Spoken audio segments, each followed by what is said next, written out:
ಶಿವಮೊಗ್ಗದಲ್ಲಿ ಎಲ್ಲ ಧರ್ಮೀಯರು ಸೌಹಾರ್ದತೆಯಿಂದ ಬದುಕುವ ನಿಟ್ಟಿನಲ್ಲಿ ನಮ್ಮ ನಡಿಗೆ ಸೌಹಾರ್ದದ ಕಡೆಗೆ ಎಂಬ ಬಾರಿ ಸೌಹಾರ್ದ ನಡಿಗೆ ಕಾರ್ಯಕ್ರಮ ಹಮ್ಮಿಕೊಳ್ಳಲಾಗಿದೆ ಎಂದು ವಕೀಲ ಶ್ರೀಪಾಲ್ ತಿಳಿಸಿದರು. ಸೆಪ್ಟೆಂಬರ್ 4ರಂದು ಕಾರ್ಯಕ್ರಮ ಆಯೋಜನೆ ಮಾಡಿದ್ದು ಸೌಹಾರ್ದ ನಡಿಗೆಯಲ್ಲಿ ಗೋಪಿ ವೃತ್ತದಲ್ಲಿ ಮಾನವ ಸರಪಳಿ ನಡೆಸಲಾಗುತ್ತಿದೆ. ಸಂಜೆ 4 ಗಂಟೆಗೆ ಅಂಬೇಡ್ಕರ್ ಭವನದಲ್ಲಿ ಸಾಂಸ್ಕೃತಿಕ ಮತ್ತು ಶಾಂತಿ ಸಭೆ ನಡೆಯಲಿದೆ. ಈ ಕಾರ್ಯಕ್ರಮದಲ್ಲಿ ಫಾದರ್ ಡಿಸೋಜಾ, ಪಿಂಟೋ, ಶಾ ಅಬ್ದುಲ್ ಅಮೀದ್, ಜಾಮಿಯಾ ಮಸೀದಿ ಮೌಲ್ವಿಗಳು, ಡಿಸಿಎಸ್ಪಿ ಭಾಗಿಯಾಗಲಿದ್ದಾರೆ ಎಂದು ಇಂದು ಶಿವಮೊಗ್ಗದಲ್ಲಿ ನಡೆದ ಪತ್ರಿಕಾಗೋಷ್ಠಿಯಲ್ಲಿ ವಕೀಲ ಶ್ರೀಪಾಲ್ ಮಾಹಿತಿ ನೀಡಿದರು. ಸ್ಕೂಲ್ ಕಾಲೇಜ್ಗಳು ಆ ಕರ್ಫ್ಯೂಯಿಂದಾಗಿ ಬಂದ್ ಆಗ್ತಾ ಇದ್ರು. ಆ ತರದ ಸನ್ನಿವೇಶ ಮತ್ತೆ ಹುಟ್ಟಲಿಲ್ಲ. ಆ ತರದ ಯಾವುದೇ ಸಮಸ್ಯೆಗಳು ಬರ್ತಾ ಇಲ್ಲ.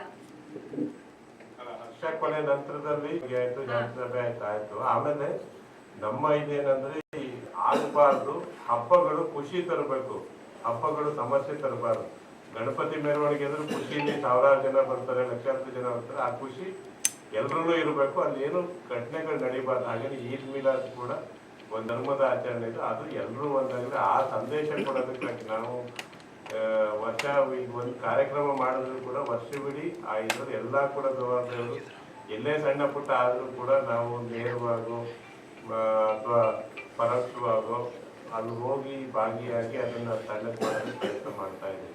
ನಮ್ಮ ಇಂಟೆನ್ಷನ್ಸ್ ಮನಸ್ಥಿತಿ ಏನಾದ್ರು ಬದಲಾಯಿಸಬಹುದಾ? ನೀವು ಬದಲಾಗಿದೆ, ಶಿವಮೊಗ್ಗದಲ್ಲಿ ಬದಲಾಗಿದೆ. ಕೆಲವರು ಅವರಿಗೆ ಇದನ್ನ ಇಟ್ಕೊಂಡು ರಾಜಕಾರಣ ಮಾಡುವಂತರಿಗೆ ದೊಡ್ಡ ಪೆಟ್ಟು ಬಿದ್ದಿದೆ. ಆಮೇಲೆ ಈ ಇದರಲ್ಲಿ ಗಲಾಟೆ, ಈ ಕ್ರಿಮಿನಲ್ ಕ್ಲಾಶಸ್ ಇದಕ್ಕೆ ಹೋದ್ರೆ ಕಳೆದ 4-5 ವರ್ಷಗಳಿಂದ ಕ್ರೈಮ್ ರೇಟ್ ಕಡಿಮೆ ಆಗಿದೆ. ಈ ಗಣಪತಿ ಕಡಿಮೆ ಆಗಿರೋದ್ರಲ್ಲಿ ನಿಮ್ಮ ಎಸ್ಪಿ ಅವ್ರ ಕಾಲಿ ಗುಂಡು ಹೊಡಿತಾ ಇರೋದು ಒಂದು ಕಾಲಿ ಗುಂಡು ಹೊಡೆದಿದ್ದು ಅದು ಕ್ರಿಮಿನಲ್ಸ್ಗಳು, ಅದು ಬೇರೆ. ಅವರು ಅವ್ರು ಬೇರೆ. ಅವ್ರು ಏನ್ ಮಾಡ್ತಾರೆ ಅದೇ ತಪ್ಪು ತಿಳುವಳಿಕೆ. ಈ ಮಾಮೂಲಿ ಕ್ರಿಮಿನಲ್ಸ್ಗಳಿಗೂ ಗಣಪತಿ ಗಲಾಟೆ ಮಾಡೋರು ಬೇರೆ ಬೇರೆ. ಇದು ಪೊಲೀಸ್ ಇಲಾಖೆಗೂ ಗೊತ್ತಿರ್ಬೇಕು, ನಮಗೂ ಗೊತ್ತಿರ್ಬೇಕು. ಈಗೆಲ್ಲ ಗಡಿಪಾರ್ ಅಂತ ಮಾಡ್ತಾರಲ್ಲ, ಅವರುಗಳು ಬಹಳಷ್ಟು ಮಂದಿ ಬೇರೆ ಬೇರೆ ಕ್ರಿಮಿನಲ್ ಚಟುವಟಿಕೆ, ಗಣಪತಿ ಇದ್ರಲ್ಲಿ ಭಾಗವಹಿಸೋರೇ ಬೇರೆ, ಅಲ್ಲಿ ಗಲಾಟೆ ಭಾಗವರೇ ಬೇರೆ. ಅವ್ರು ಆರಾಮಾಗಿ ಇರ್ತಾರೆ. ಇಲ್ಲಿ ಬೇರೆ ಬೇರೆ ಇವರು ಯಾವ್ದು ಇದು ಇರಲ್ಲ.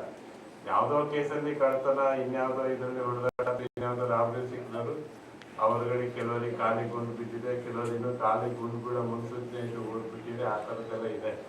ಈದ್ ಮಿಲಾದ್ ಹಬ್ಬ ನಾವು ಅದೇ ದಿನ ಆಚರಿಸ್ಕೊಂತೀವಿ. 5ನೇ ತಾರೀಕು ರಾತ್ರಿ ನಮಗೆ ನಮಾಜ್ ಇರುತ್ತೆ.